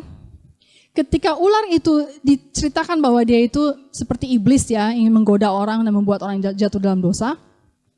Kita bertanya, dari mana iblis kalau Tuhan itu maha kudus, maha baik? Ya enggak? Kenapa Tuhan yang maha baik bisa menciptakan sesuatu yang jahat? Benar enggak? Itu membingungkan, tapi Yahudi bisa menjelaskan karena Tuhan itu bukan berarti maha baik dalam arti semuanya baik. Baik dalam arti seimbang. Dia punya kekuatan jahat, dia punya jahat dalam tanda petik, dia punya kekuatan baik, tetapi dia seimbang. Contohnya, kalau kita pikir-pikir, waktu Tuhan menghapus muka bumi dari 10 miliar orang dengan air bah. Waktu air bah itu ya, jumlah penduduk itu ternyata 10 miliar orang. Lebih banyak dari kita. Bayangkan kita ini mengalami air bah segitu banyaknya. Kalau kita berpikir-pikir ya dan kita hidup, kita akan mengutuk Tuhan enggak? Ya kan? Kok jahat ya Tuhannya? Semuanya di wipe out, semuanya dihapus luar biasa. Kok jahat dalam tanda petik? Benar enggak? Itu kekuatan Tuhan, itu kubunya Tuhan, bukan kubu ya. Bagian Tuhan yang jahat itu dalam tanda petik. Bagian energi yang negatif itu. Tetapi di balik energi yang negatif itu dia punya agenda yang lebih baik kan? Dia punya agenda apa? Dia mau menciptakan sesuatu yang jauh lebih baik dari ini. Jadi ada keseimbangan. Saya mau kasih contoh lagi. Waktu Israel dihukum dan dia dicabut dari tanah. Israel orang Yahudi dan dia dibuang. Bagi orang Yahudi itu akhirnya menderita karena kemanapun mereka pergi, mereka dianiaya dan kemanapun mereka pergi, mereka diusir, ditendang-tendang. Itu sebabnya nenek moyang kami ada di Indonesia lah, ada di mana segala macam. Karena nenek kami itu seperti diusir dari Belanda, diusir dari Irak, diusir dari mana-mana gitu loh. Dan akhirnya lari kemana-mana. Diusir dari Turki. Kalau kita berpikir-pikir, kalau kita nih orang Yahudi ini berpikir-pikir, kita rasanya kok jahat banget ya. Kita dicabut dari tanah, mau pulang aja dimaki-maki. Sekarang gue mau pulang ke Israel pun dimaki-maki. Sama PBB lah, sama ya toh, mau pulang aja maki-maki. Tapi kalau tinggal di sini, dibunuh juga, gimana sih? Kok Tuhan jahat sekali, kesannya gitu kan. Tapi di balik kejahatan dalam tanda petik itu, Tuhan bilang gini, Israel itu seperti kebun anggur. Hah? Kenapa kebun anggur? Kenapa kebun anggur? Kebun anggur itu ya, tanaman anggur kalau misalnya dia itu buahnya nggak enak, asam, jelek. Cara memperbaiki buahnya bagaimana caranya? Bukan dengan cara dikasih pupuk, bukan dengan cara di apa segala, tapi dicabut dan ditaruh di tanah yang lain. Itu caranya. Kalau di tanah itu nggak berhasil juga, cabut lagi, taruh di tanah lain. Itu caranya membuat buah anggur itu menjadi bagus. Waktu Tuhan mencabut orang Israel itu dari tanah, yang dia lakukan adalah itu. Biarlah dia dicabut dari tanah itu, ditaruh di Indonesia, siapa tahu mereka jadi berbuah lebih baik. Baik enggak? Perhatikan bahwa ada keseimbangan di antara kejahatan dia dan ada kebaikannya. Kenapa? Karena Tuhan itu ketika kita bilang Tuhan maha baik atau Tuhan maha sempurna, bukan berarti dia baik saja, tapi dia itu dua kubu itu tetapi seimbang. Itu juga sebabnya Tuhan juga mengatakan begini. Yesaya 45 ayat 6 sampai 7. Dalam bahasa Inggris, bahasa Indonesia dulu ya. Akulah Tuhan dan tidak ada yang lain yang menjadikan terang, bahasa Ibrani or, dan menciptakan gelap, bahasa Ibrani choshech. Yang menjadikan nasib mujur, shalom, bahasa Ibrani shalom, dan menciptakan nasib malang, ra. Tapi ini bahasanya ini LAI kurang pas gitu menerjemahkannya. Yang lebih pas ini dalam bahasa Inggris. I am the Lord, akulah Tuhan, and there is none else, tidak ada yang lain. I form the light, aku yang membentuk or. Or itu adalah terang dalam arti kebaikan. Bukan terang dalam arti ada lampu gitu ya. Cahaya, tapi terang dalam arti sesuatu yang baik, sesuatu yang kudus. Dan aku juga yang menciptakan darkness, khosek. Khosek itu bukan dalam arti tidak ada lampu, tidak ada cahaya, tapi tidak ada kebaikan, tidak ada kebenaran. Ya, itu khosek. I make peace, saya membuat shalom. Shalom bukan nasib mujur. Shalom, shalom apa artinya? Damai. Salah dong ya nggak? Ini aja kita ngerti semua. Jangan kok nasib mujur gitu. And I create evil. Evil itu artinya apa? Kejahatan. Aku yang menciptakan kebaikan. Aku yang menciptakan kejahatan. Siapa yang menciptakan ular? Aku. Dari mana asalnya ular yang jahat itu? Dari aku. Paham nggak? Kalau agama-agama lain mengajarkan bahwa Tuhan itu begitu baik dan hanya baik, mereka kan pusing. Berarti ular dari mana ya? Ya lanjut. Nah berikutnya, dalam bahasa Ibrani, tiap huruf adalah sebuah piktografi. Siapa yang mengerti piktografi? Ya, oh dia semangat sekali di belakang itu. Yes. Piktografi itu apa ya? Ya, piktografi itu adalah gambar sebenarnya. Jadi hurufnya Ibrani itu bukan sekedar cuman garis-garis, tapi dia itu gambar. Cuman karena sekarang sudah dicetak, nggak kelihatan lagi nih gambarnya gambar apa ya gitu ya. Sudah sedikit berbeda. Nah, kalau kita lihat yang bagian ini, huruf ini huruf Alef. Huruf pertama di dalam abjad Ibrani. Alef itu melambangkan Tuhan atau sesuatu yang kuat atau kuasa yang maha besar atau kekuatan yang besar atau yang utama. Ada banyak maksudnya tapi intinya itu Elohim. Ini melambangkan Tuhannya itu. Semua kata yang ada huruf Alefnya di depan atau di belakang atau di tengah ini ingin mengatakan bahwa kata ini yang ada huruf pertamanya ini mengandung unsur Tuhan. Mengandung unsur Tuhan. Saya kasih tunjuk begini. Adam dalam bahasa Ibrani adalah manusia, betul? Alef ini adalah unsur Tuhan, ya toh? Ketika ketika Adam manusia tidak punya unsur Tuhan di dalamnya, yang terjadi adalah dia menjadi dam. Apa arti dam? Darah. Tanpa Tuhan di dalam dirinya, seorang Adam, seorang manusia itu seperti zombie-zombie berjalan, mayat-mayat berjalan. Darah dan tubuh yang berjalan tanpa roh, ngerti nggak maksudnya? Tanpa Tuhan, seorang manusia itu seperti itu. Seperti dam, materi yang berjalan aja selesai. Seva artinya apa? Army. Army itu apa ya? Tentara ya. Seva. Seva itu ada dukungannya di belakang, ini kan belakang ya, depannya kan di sini. Ada belakang, ada backingannya. Backingannya siapa, saudara? Tuhan. Harus ada backingannya. Kalau sebuah seva tidak punya backingan Tuhan, dia jadi apa? Jadi tsav. Apa artinya tsav? Kura-kura. Ngerti nggak maksudnya? Dahsyat nggak? Jadi setiap kata di dalam bahasa Ibrani itu punya arti-arti seperti ini. Dia bukan hanya segera menunjukkan bahwa ada esensinya, kita bisa mengerti esensi dari kata itu, tapi kita juga bisa melihat bahwa tanpa Tuhan, apa jadinya? Kata Elisheva, nama saya, itu ada huruf L-nya, ada huruf Alef-nya, ada unsur Tuhannya. Kata Abigail, adik saya, ada huruf Alef-nya, huruf Tuhannya, ada unsur Tuhan. Ketika itu unsur-unsur diambil, ketika Tuhan tidak ada di dalam hidup kita, apa yang terjadi? Semua nama itu punya konsekuensi, punya cerita tentang konsekuensi itu. Kalau tanpa Tuhan, apa yang terjadi? Ini ketonot or, artinya jubah terang. Jubah terang. Ada huruf Alef, ada unsur Tuhan. Ketika huruf Tuhan, unsur Tuhan ini diambil, dia menjadi ketonot or juga bacanya. Tapi nulisnya bukan dengan alef lagi, tapi dengan ayin. Apa artinya?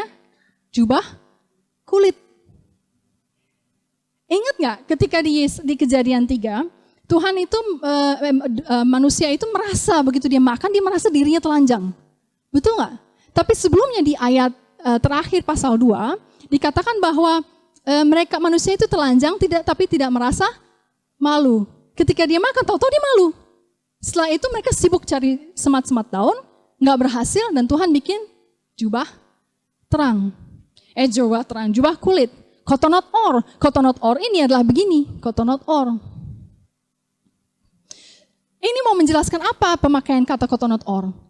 Taurat sebenarnya ngasih kode. Dia ngasih kode, walaupun tidak tertulis dia ngasih kode. Sebelum unsur Tuhan diambil dari manusia, sebelum dia jatuh dalam dosa, dia memakai apa sebenarnya? Dia memakai baju apa? Jubah apa? Sebenarnya dia memakai baju kotonot or, jubah terang. Artinya dia pakai baju sebenarnya, tapi dalam bentuk terang dalam tanda petik. Sehingga segitu terangnya sehingga dia nggak melihat dirinya telanjang. Ketika dia melanggar Tuhan, melanggar perintah Tuhan, unsur Tuhan dari dirinya itu diambil, terangnya hilang, lalu blank, apa yang terjadi? Dia melihat dirinya telanjang. Ngerti nggak? Sebenarnya makanya dikatakan ketika itu manusia itu telanjang, tapi dia tidak malu. Kenapa tidak malu? Ada kotonot or. Ketika ornya itu Tuhannya diambil, cabut, dia berubah menjadi kotonot kulit, jubah kulit. Ya. Tiap kata mengandung satu esensi dengan dua arti. Setiap kata mengandung satu esensi dengan dua arti. Tiap kata mengandung satu esensi dengan dua arti. Arti yang jahat atau dalam tanda petik arti yang negatif atau kasih makna yang negatif, dan arti yang baik atau arti yang positif. Dalam arti gini, setiap misalnya internet itu jahat atau baik? Tergantung pemakaiannya. Dia bisa dipakai menjadi jahat, dia bisa dipakai menjadi baik. Kurang lebih seperti itu konsepnya. Saya mau kasih contoh ini. Ini bacanya gimana? Hah? Kadosh, yang ini bacanya apa? Tergantung. Tergantung konteksnya apa. Kalau di dalam Ulangan 23:17 bacanya Kedesh. Walaupun ini katanya sama, hurufnya sama, persis toh? Ini Kedesh bacanya. Dalam Keluaran 3 ayat 5 bacanya Kadosh. Ada satu kata yang punya dua arti, yang bisa dipakai menjadi positif dan negatif. Yang satu Kedesh, yang satu Kadosh, yang satu pelacur, yang satu kudus. Kenapa pelacur dan kudus bisa jadi satu kata? Kenapa pelacur? Emang pelacur kudus? Emang kenapa pelacur dan kudus bisa jadi satu kata? Karena kata kudus bukan berarti suci. Kata kudus artinya terpisah. Set apart, terpisah. Ketika seseorang, kalau kita bilang hiduplah kudus, hiduplah kodesh atau kadosh, itu artinya kita hidup terpisah dari yang lain. Israel tuh hidupnya terpisah dari yang lain. Kenapa terpisah? Karena semua yang dia lakukan itu gaya hidupnya dia tuh gaya hidup Torah sekali kan. Semua coba lihat aja modenya itu loh. Modenya kan pakai gini nih, yang laki itu. Ya kan? Modenya itu kalau yang wanita pakai tutup kepala kayak ibu ini. Ya kan? Hidupnya terpisah gitu. Kalau yang lain misalnya ibadahnya hari-hari lain, yang Israel hidupnya terpisah, dia punya hari yang tertentu. Dunia memakai hari Sabtu untuk hari hore-hore ya, Jumat malam dipakai untuk pesta-pesta, betul nggak? Sabtu malam dipakai pesta-pesta juga, betul nggak? Bar-bar itu paling rame hari apa? Night club itu ya, dugem itu paling rame hari apa? Dua hari itu, ya kan? Aneh kan? 2 hari itu. Kenapa? Karena Syabat itu kudus, yang bisa juga dipakai menjadi kedesh. Paham nggak? Dua-duanya, semuanya set apart. Pelacur pun dia itu memisahkan diri, benar nggak? Tapi dengan cara yang berbeda, dengan cara yang negatif, paham nggak? Itu sebabnya kenapa di dalam zaman Tanakh itu ada pelacur namanya pelacur bakti, benar nggak? Pelacur bakti itu dia itu pelacur yang bekerja di tempel-tempel dewa-dewa, di kuil-kuil dewa-dewa, dan dia melacurkan diri dan itu seperti salah satu cara untuk menyembah dewa-dewa mereka. Itu pelacur bakti. Jadi kekudusannya pelacur itu dalam tanda petik dipakai menjadi kudusnya mereka, ngerti nggak maksudnya? Itu ada, paham nggak? Ini dalam sekali, ini saya sulit menjelaskannya. Ada satu kata lagi, ya. Jadi kadosh dan kedesh, dua-duanya esensinya adalah terpisah, makanya sama. Ini di Kejadian 26 ayat 8 dikatakan, ini yang mana ya saya lupa. Kejadian 26 ayat 8, dikatakan bahwa Ishak dan Ribkah ketika datang ke negaranya si siapa tuh namanya, raja siapa tuh yang katanya mau menikah dengan si Ribkah ya. Abimelekh. Ketika Abimelekh melihat Sarah, dia datang ke rumahnya mereka, terus dia melihat Ishak dan Rivkah sedang dalam LAI ditulis bercumbu-cumbuan. Dalam bahasa Ibrani dikatakan metzachek. Tapi di dalam Keluaran 21 ayat 9, ketika Ishak itu masih kecil, dia itu Sarah melihat Ishmael metzachek si Ishak. Sehingga akhirnya Sarah bilang, usirlah si Ishak dengan Hagar itu. Ingat gak kejadiannya? Usirlah. Kata yang, Ishmael ya. Usirlah Ishmael itu dengan Hagar dari rumah. Ya, usirlah karena si Sarah melihat Ishak kok dimetsakekin sama si Ishmael. Metsakekin. Ya, apa artinya metsakek? Ini berasal dari kata tertawa. Yitzhak, ingat gak? Yitzhak kan artinya tertawa. Tertawa dalam arti bercanda-bercanda. Yang satu bercandanya positif. Seperti LAI menerjemahkan bercumbu-cumbuan. Bercanda dalam tanda petik. Paham ya? Kalau yang ini bercandanya dengan positif, dengan negatif. Dengan cara apa? Ngeledek, mengejek, merendahkan, apalah kita tidak tahu separah apa. Kedua-duanya metzachek saudara. Tapi yang satu positif, yang satu negatif. Yang satu membuat unity menjadi satu dengan orang lain. Yang satu akhirnya memberi perpecahan. Kedua-duanya metzachek, tapi efeknya berbeda. Sama seperti internet. Internet bisa positif, bisa negatif. Bahasa Ibrani mempunyai kedalaman arti seperti ini. Lanjut. Tiap ejaan berbeda adalah kode yang berisi sebuah pesan dan memiliki rahasianya sendiri. Saya mau kasih tahu gini, ceritanya begini ya, gimana caranya. Di dalam seluruh Tanakh, kata Yaakov ditulisnya begini. Yaakov, ini ejaan biasa. Tapi di dalam seluruh Tanakh, ada 5 kali di mana kata Yaakov ejaannya berbeda. Bedanya ini, dia ada tambahan ini.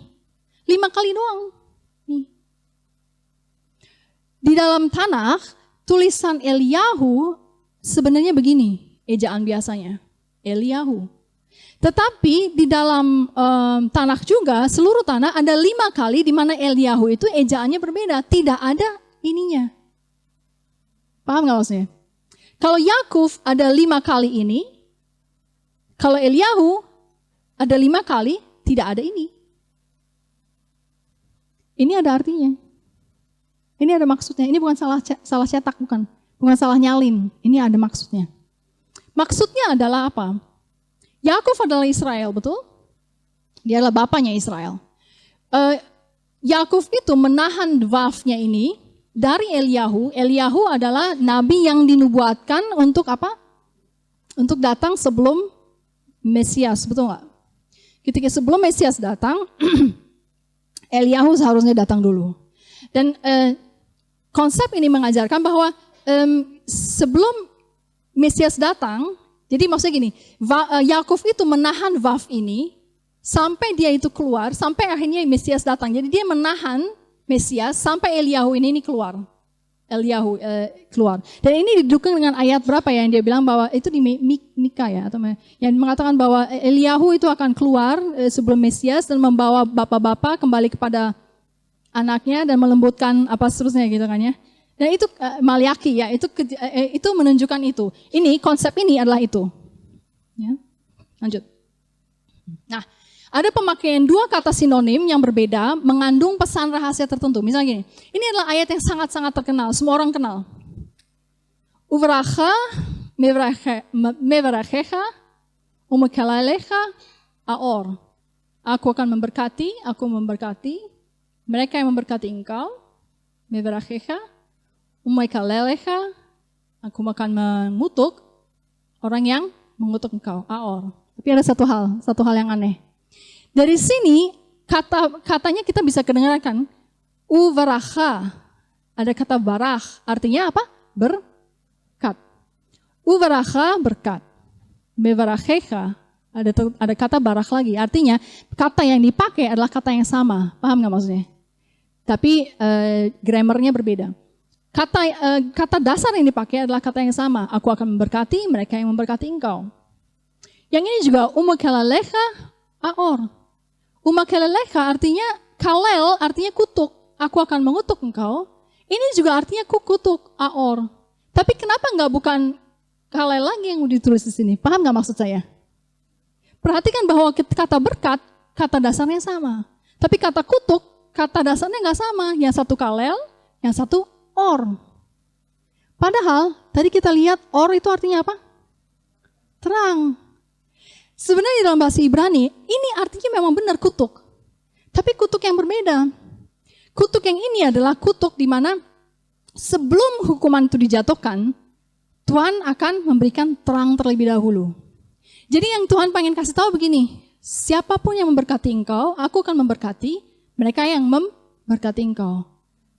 Aku akan mengutuk, bukan begitu seharusnya bahasa Inggrisnya. Mereka yang mengutuk engkau akan aku beri terang. Aor itu will do it, oke. Tapi or ini ada turunan dari or yang harusnya ada vav di sini. Tapi ini adalah turunan yang sama, artinya kata dasar yang sama.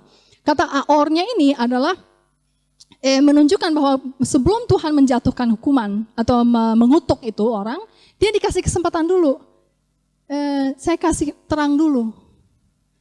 Kalau kita kan bilangnya gini, aku akan berkati mereka yang memberkati engkau, aku mengutuk, awas lu dikutuk loh. Jadi ancaman. Tapi yang Tuhan mau lakukan itu bukan ancaman. Yang Tuhan mau lakukan kalau kamu mengutuk Israel, pertama-tama saya kasih terang dulu. Bertobat dulu nggak loh? Setelah itu terang dikasih tetap tidak bertobat, barulah sikat, ya barulah. Seperti itu. Kata ini juga sama dengan ham, ingat nggak ham ya? Kata aor ini sama dengan dipakai lagi ketika ham. Ham itu kan punya, Nuh itu punya 3 anak kan? Sem, Ham, Yafet. Ham adalah orang yang ternyata akhirnya membuat sesuatu yang kesalahan dan Nuh itu marah ya. Dan marahnya dia bilangnya gini, terkutuklah Ham atau Kanaan. Dia bilangnya Kanaan sebenarnya, tapi cucunya, tapi terkutuklah. Kata yang dipakai dan dia bilang seumur hidup mereka dia akan menjadi budak dari kakak-kakaknya. Betul ya? Ini sebenarnya ada rahasia. Kebanyakan rabi-rabi nggak mau menceritakan karena kesannya racist ya, apa sara. Tapi saudara mau dengar atau enggak ya? Tapi maksudnya gini, ini kalau disalah mengerti, ini kesannya jadi sara ya. Tapi sebenarnya bukan sara, ini kebenaran gitu loh, kebenaran. Sari. Jadi ceritanya begini, kenapa ham itu, apa arti ham dalam bahasa Ibrani? Ham artinya apa? Panas, hak asasi manusia. Ham itu pakai ham itu artinya panas, hot. Ham ini anak si Noah ini kenapa disebut hot? Kenapa dia disebut ham atau panas? Karena esensinya dia adalah panas.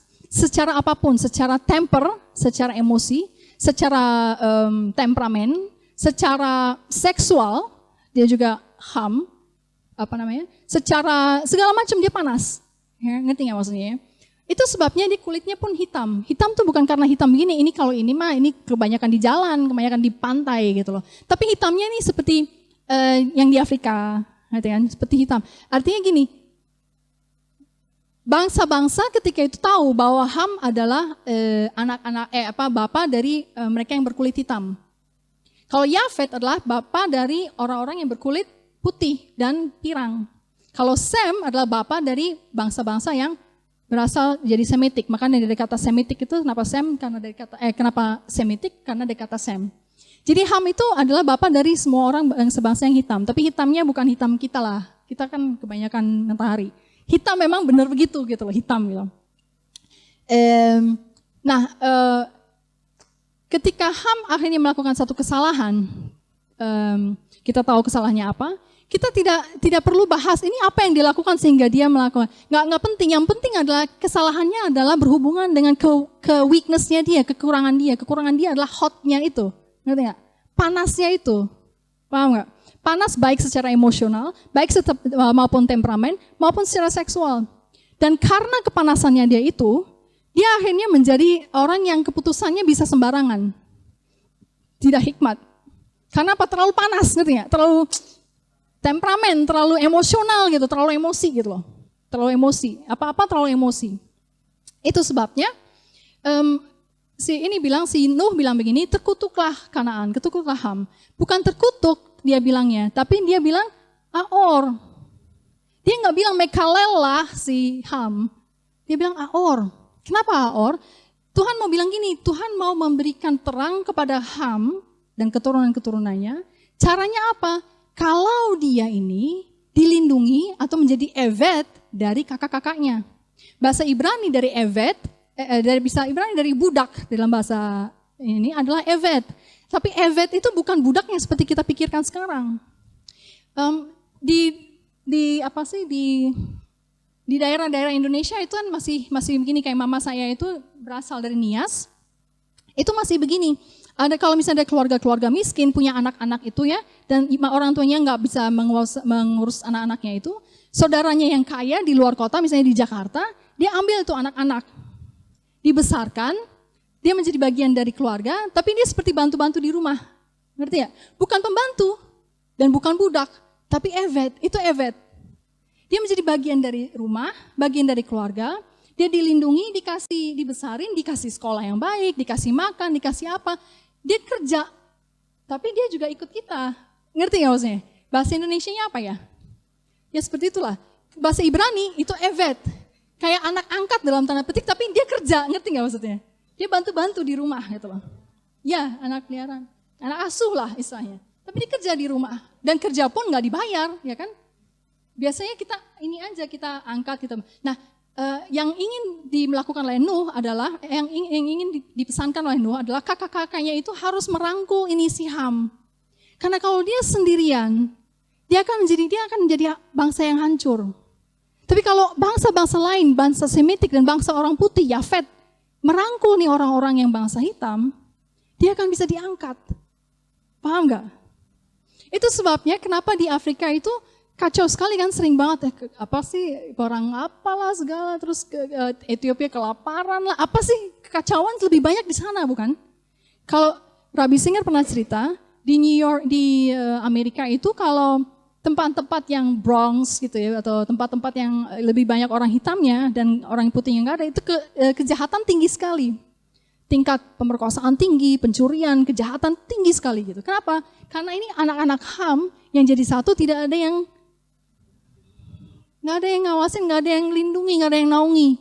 Coba naungi mereka, coba ambil mereka, sayap mereka akan diangkat. Paham ya? Oke, perhatikan sebelah sini. Jangan ke sana. I know you're a star, but I'm the star now here. So, ya seperti itu maksudnya gitu. Jadi ketika Nuh bilang bahwa dia itu jangan dikutuk, tapi dia diberi terang, itu yang dimaksud. Tapi ternyata ayat ini karena diterjemahkan, jadi terkutuklah si Ham, engkau jangan menjadi budak. Dan ayat ini yang menjadi dasar kenapa orang-orang Amerika yang hitam-hitam itu akhirnya jadi budak-budaknya. Ingat gak? Kejadiannya kan orang Afrika dibawa ke Amerika dan dia jadi budak tadinya kan. Pernah tahu sejarahnya toh? Itu dasarnya dari sana, padahal yang dimaksud oleh Tuhan, yang maksud Nuh, itu berbeda sama sekali. Ngerti ya? Jadi aplikasi dari ayat itu jadi berubah. Ada satu bagian kita membahas kemarin, semua liku-liku bahasa Ibrani betapa dalamnya dan betapa dari segala macam sudut kita bisa melihat satu kata itu artinya apa gitu kan. Ada satu hal lagi yang sangat penting, yang sangat krusial di dalam bahasa Ibrani adalah di dalam bahasa Ibrani itu tidak ada angka. Kalau bahasa Yunani atau bahasa Latin itu kan ada angka gitu kan, ada 1, 2, 3, 4, 5 gitu kan ya. Terus ada juga yang tertulis 600 ditulis 600 begitu kan. Tapi kalau dalam bahasa Ibrani tidak ada angka. Yang ada adalah huruf-huruf itu dijadikan angka. Misalnya alef huruf pertama itu angka atau nilai angkanya adalah 1. Saya pikir banyak orang yang sudah tahu tentang ini. Ini artinya adalah gematria. Gematria itu artinya nilai angka dari setiap huruf. Misalnya alef, huruf pertama adalah alef, Alef itu angkanya, mungkin saya tulis lebih gampang. Huruf pertama di dalam bahasa Ibrani adalah Alef. Ini mempunyai nilai gematria, kelihatan nggak ya, cukup besar nggak? Nilai gematria atau nilai angka 1. Ya kan? Kalau yang huruf kedua adalah beta, ini 2, terus gimel, itu 3, dan seterusnya, sampai ke bawah, sampai ke 22 huruf. Ini namanya gematria. Nah, setiap angka, setiap kata yang terdiri dari beberapa huruf, akhirnya membentuk satu gematria tertentu, ya kan? Satu jumlah angka tertentu gitu kan. Misalkan, dan ketika satu kata itu memiliki gematria yang sama dengan kata lain, ini memiliki satu makna tertentu. Ini ada kodenya, ada artinya, apa artinya gitu ya. Ini dibaca apa? Nachash. Nachash artinya dalam bahasa Ibrani adalah ular.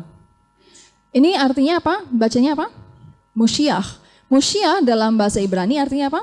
Mesias, ya kan?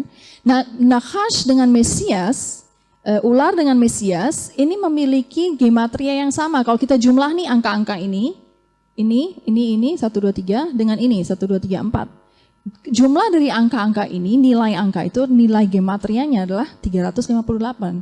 Dua-duanya sama. Kalau yang seperti ini, biasanya ada koneksinya mereka berdua. Ada artinya gitu, ada maknanya. Apa hubungan antara Nachash dengan Moshiach?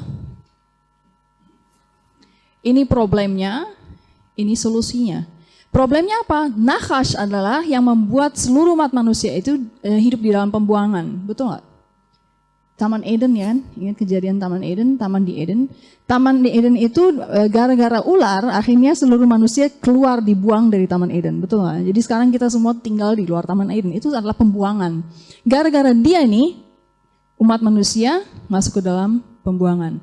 Nah, nanti Moshiach datang, yang terjadi adalah seluruh umat manusia ditebus dan keluar dari pembuangan tersebut.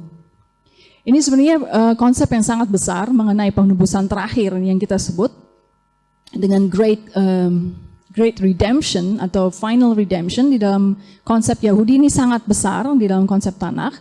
Ini tidak akan dibahas besar-besaran di sini kan topiknya besar sekali. Tapi ini kurang lebih saya mau tunjukkan bahwa ada hubungannya gitu. Ini dalam bahasa Ibrani seperti ini. Kemudian ini, misalkan ya, ada perbedaan antara Ashir dengan Ani. Ashir itu dalam bahasa Ibrani artinya wealthy atau orang yang kaya raya, yang sangat kaya gitu. Itu namanya Ashir. Gematria, nilai gematria dari Ashir adalah 580. Kemudian Ani adalah poor, orang yang miskin ya, yang tidak punya atau yang kosong, yang tidak punya gitu. Nilai gematria dari Ani adalah 130. Apa selisih dari mereka ini? 58 kurang 130, selisihnya berapa? 450, betul nggak? Ini matematikanya. Kata apa yang punya nilai gematria 450 yang bisa menjebatani mereka berdua? Tain. Apa artinya tain? Gift. Tain artinya gift dari kata Nathan, memberi. Gift itu apa ya? Bahasa Indonesia apa? Gift, pemberian, ya kan?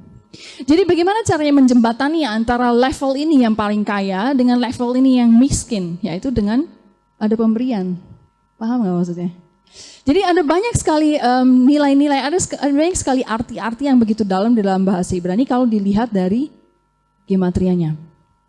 Sekarang saudara, kemarin kita udah bahas banyak sekali gitu yang kita lihat di dalam setiap huruf itu ada kalau ada pakai alef itu berarti ada unsur Tuhan di dalamnya. Terus kemudian setiap kata itu punya esensi dari setiap kata yang nama-nama kata tersebut.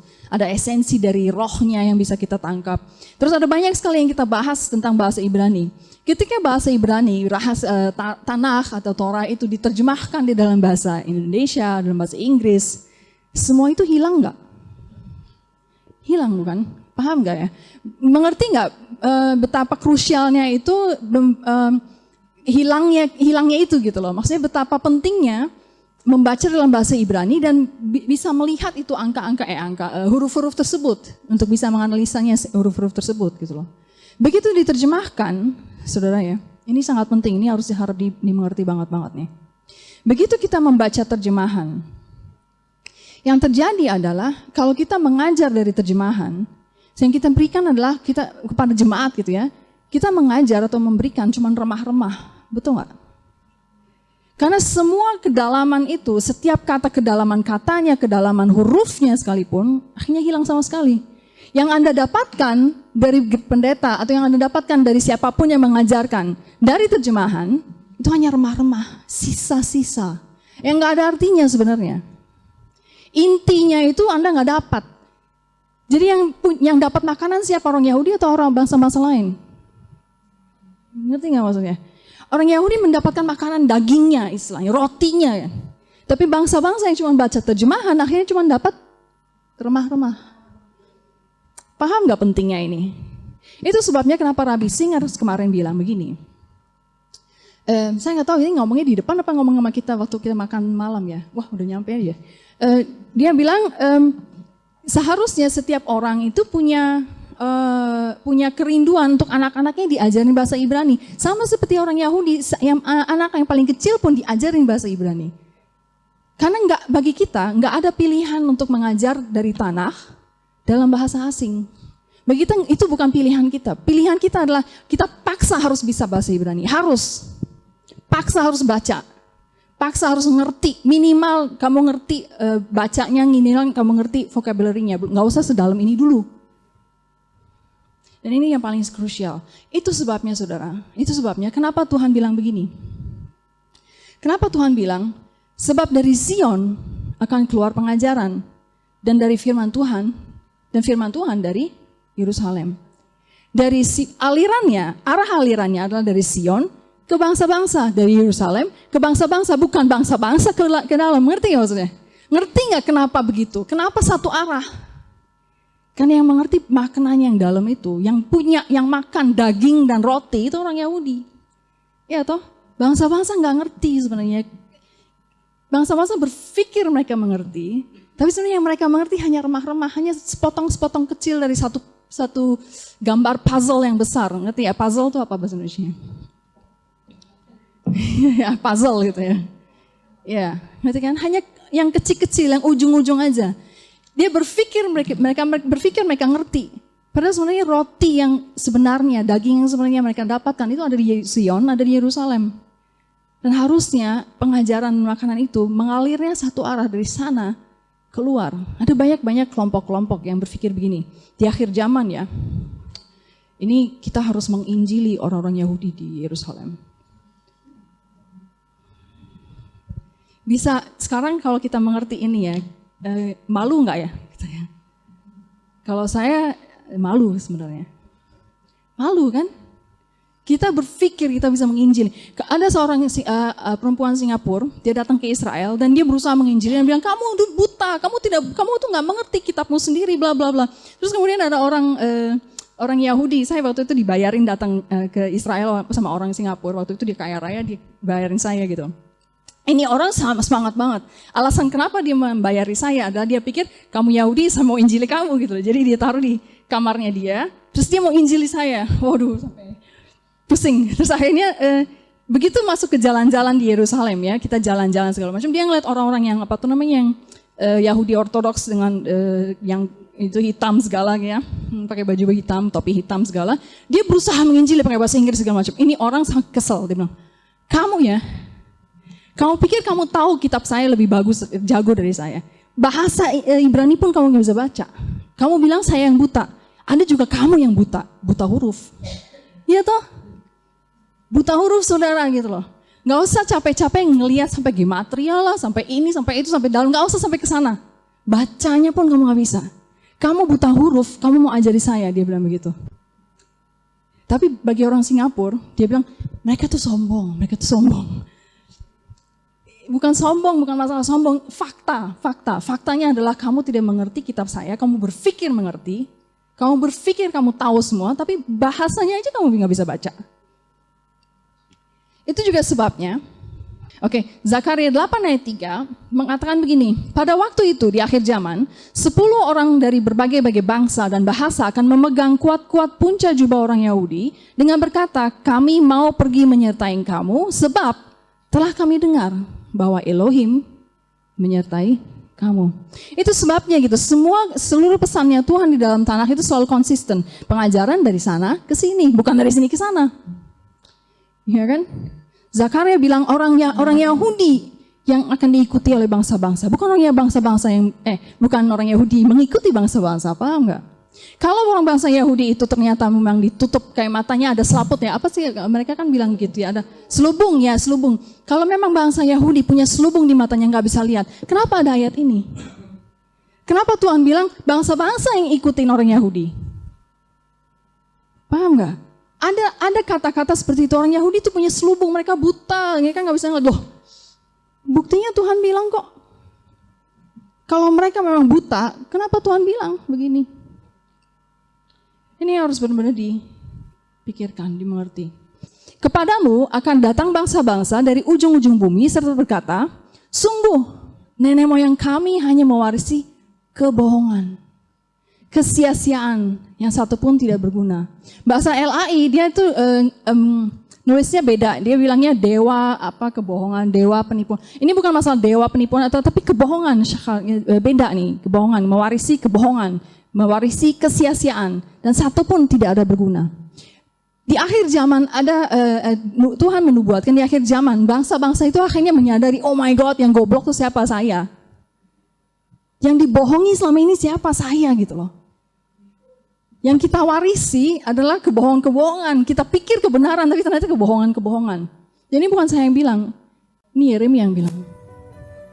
Di akhir zaman, dan itu sekarang sedang terjadi, di banyak bangsa-bangsa yang datang kepada bangsa-bangsa Yahudi dan belajar Tanakh, belajar bahasa Ibrani, belajar Torah segala macam, sampai ke dalam-dalamnya dan mereka bersadar, ternyata selama ini yang saya tahu adalah kebohongan, yang saya tahu adalah kesia-siaan. Dan ini yang sedang terjadi, semua ini sedang disingkapkan karena ini udah mau berakhir.